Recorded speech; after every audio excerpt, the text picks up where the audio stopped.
Hello and welcome to our fractions lesson 2. This is 6.0b, the second part of our review. So last video, 6.0a, we learned that a fraction is just a part of a whole. So this one represents our whole number, and we can show this as a hexagon in our pattern blocks. 2/3, we know that 3 parallelograms come together to make a whole, so 2 out of 3 would look like this. So this picture models for us 1 whole and 2/3. 5 out of 6 we can show with triangles. So this is 1 out of 6, 2 out of 6, 3 out of 6, 4 out of 6, 5 out of 6.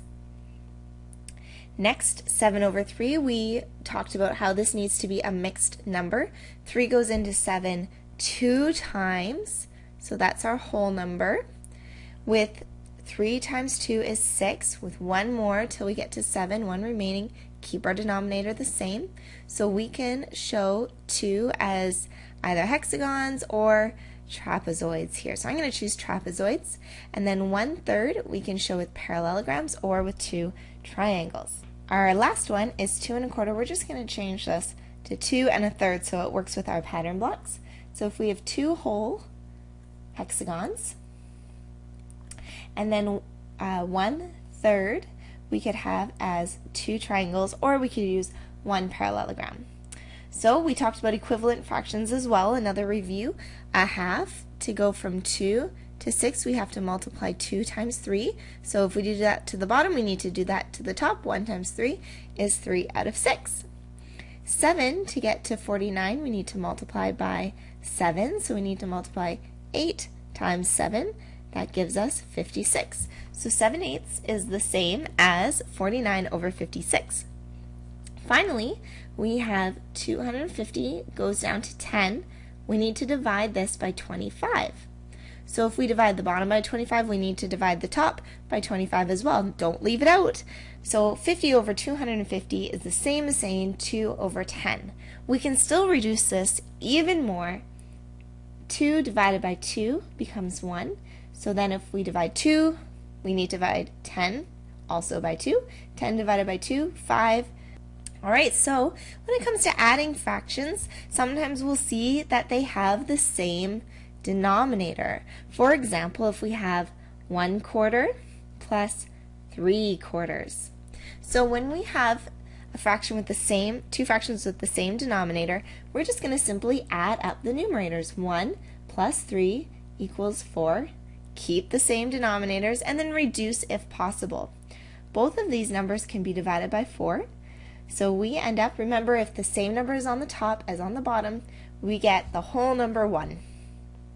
So what if the fractions have different denominators? For example, 2 out of 3 plus, say, 4 out of 5. Well, then we need to find the lowest common number that both the denominators share.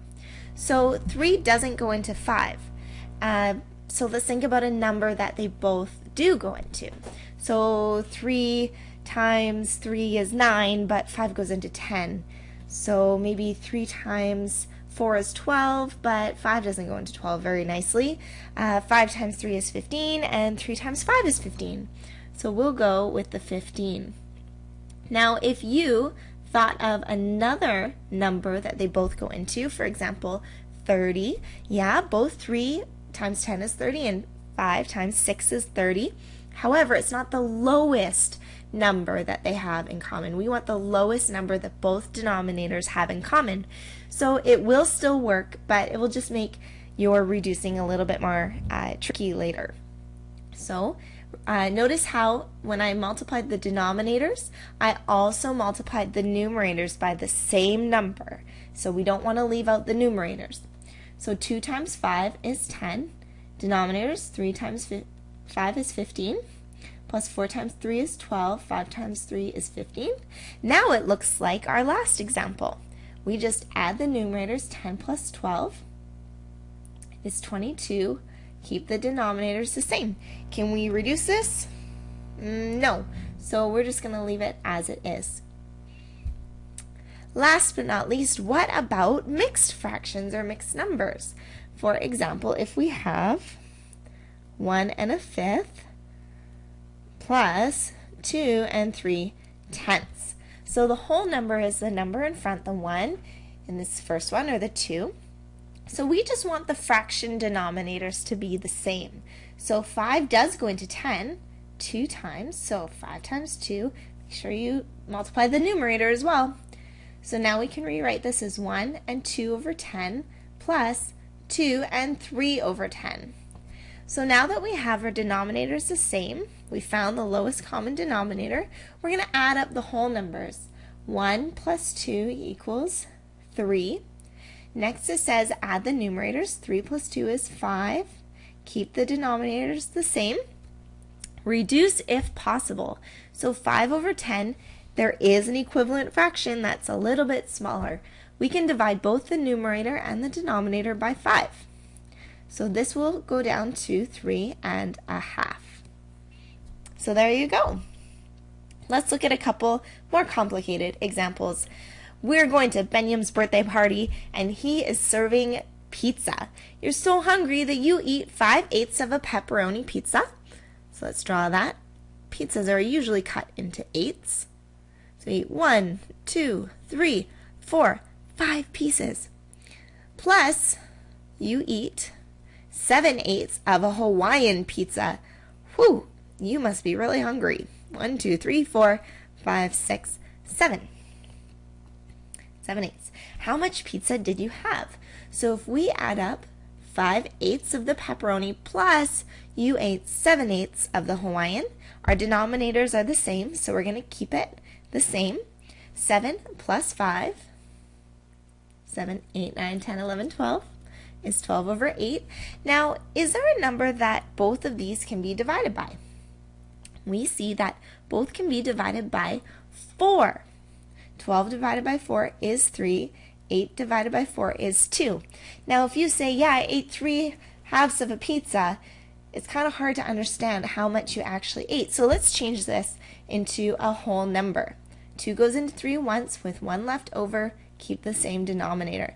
You ate 1 1/2 pizzas. Whoa! You must have been hungry. So we talked about this in class. We got to draw on the whiteboards. That was pretty fun. Some good ideas there. And last but not least, subtracting fractions. It's very similar to adding. If you have the same denominator, then you just need to subtract your numerators. So 3 over 7 minus 1 over 7. Keep the 7 on the bottom. 3 minus 1 is 2 over 7. Can we reduce 2 over 7? No, that's as low as it goes. So if you have different denominators, like 5 over 8 minus a quarter, we see that 4 times 2 goes into 8. So we can make the denominators both look like 8. So 5 over 8 minus 2 over 8. Now notice that this 1 changed to 2 because whatever I multiply the bottom, I need to multiply by the top. So 5 minus 2 is 3 over 8. Can we reduce that any lower? Nope, so we're going to keep it as it is. And finally, what about mixed numbers? Find the lowest common denominator. So for example, 2 1/3 minus 1 1/6. So the 3 and the 6 are different numbers. What's the lowest number that they both go into? Well, that would be 6. So 3 times 2, multiply 1 times 2. We have 2 and 2 6 minus 1 and 1/6. Then it says subtract the whole numbers. 2 minus 1 is 1. Subtract the numerators. 2 minus 1, here these are the numerators, is 1. Keep the denominators the same. 1 and 1/6. Can this get any smaller? Nope. So that is our answer. And for our word problems, Eunice ran 2 2/3 laps around the school, and Jessie ran 2 3/4 laps. Who ran further, and how much further did they run? So we want to compare 2 2/3 versus 2 3/4. But it's hard to compare them if they have different denominators. If we make the denominators the same, we can just look at what numerator is bigger. So what is the lowest common denominator? Well, 3 times 4 is 12, and 4 times 3 is 12. That would be our lowest common denominator. So let's change them. 3 times 4, 2 times 4, 4 times 3, 3 times 3. This would be reworded as 2 and 8 over 12 versus 2 and 9 over 12. So we see that Jessie ran further than Eunice. So we write Jessie, let's answer the first question. Jessie ran further. Now, how much further did he run? So let's figure it out. 2 and 9 over 12 minus how far Eunice ran should tell us what the difference is. So 2 minus 2 is nothing, so we don't put any whole number, 0. And then 9 minus 8 is 1. Keep the denominators the same. So Jessie, he ran 1/12 further. Way to go, Jessie. And last example. About half of Canada is covered in forest and about 1/12 in fresh water. What fraction of Canada is not covered in either forest or fresh water? So if we draw this, half of Canada is covered in forest. If we make this into 12, 1/12 is covered in fresh water. What fraction of Canada is not covered in either? So we can say 1/2 versus 1/12. The denominators are not the same, so the lowest common denominator will be 12. 2 times 6 and 1 times 6. So we'll get 6 over 12 versus 1/12 here.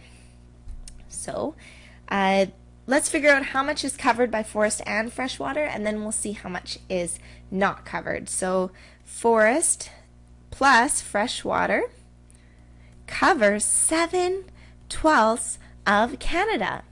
So if we think, okay, well that much is covered, how much is not covered? Let's take all of Canada. Remember that the same number over itself is equal to 1, which is the whole. So this is the whole of Canada, 12 over 12, minus what is covered should give us what is not covered. So 5/12 is not covered. Wonderful, that is it for today. You are now on your way to adding and subtracting fractions. See you for lesson 6.1 on multiplying.